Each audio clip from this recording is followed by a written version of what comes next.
राधे कृष्णा काशी की मैं दूसरे भाग स्टोरी सुनाने वाली हूँ।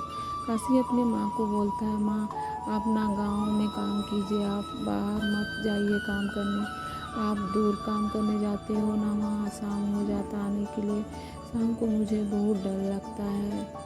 उसकी माँ बोलती है ठीक है मैं गांव में काम करूँगी। गांव में काम करती है उसकी माँ तो दोपहर को खाने के लिए घर आती है।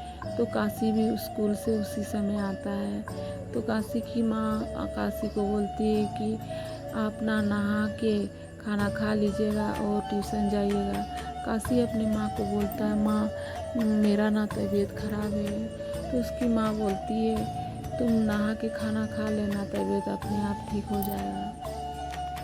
काफ़ी सोचता है, थोड़ा देरी में सो जाता हूँ, फिर उठ के मैं नहा के खाना खा लूँगा। वो जैसे पलंग में सोने जाता है उसे एक शीशा मिलता है, नकुन पॉलिश का शीशा। उसे नकुन पॉलिश का बहुत अच्छा लगता है सेंट सूंघने के लिए, तो नाक में सूंघते रहता है। सूंघते सूंघते उसके मुंह में शीशा घुस जाता है। काशी बहुत डर जाता है, अपने दोस्तों को जाके बताता है मेरे मुंह में ना शीशा घुस गया।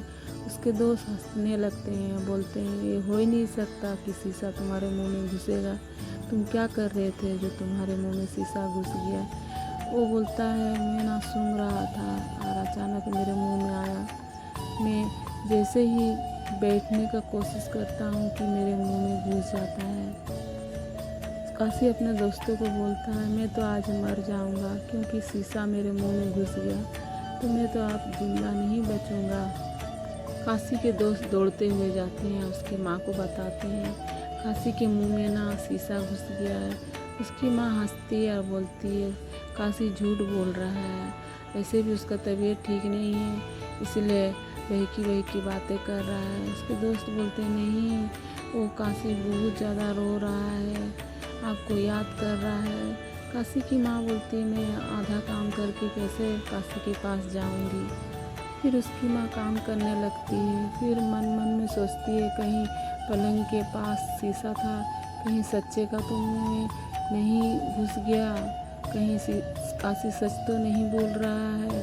उसे सोचते सोचते वो काम करती है, फिर उसका काम का समय ख़त्म हो जाता है तो घर आ जाती है। फिर काशी को पूछती है तो काशी बोलता है हाँ माँ सच्चे का मेरे मुंह में शीशा घुस गया है।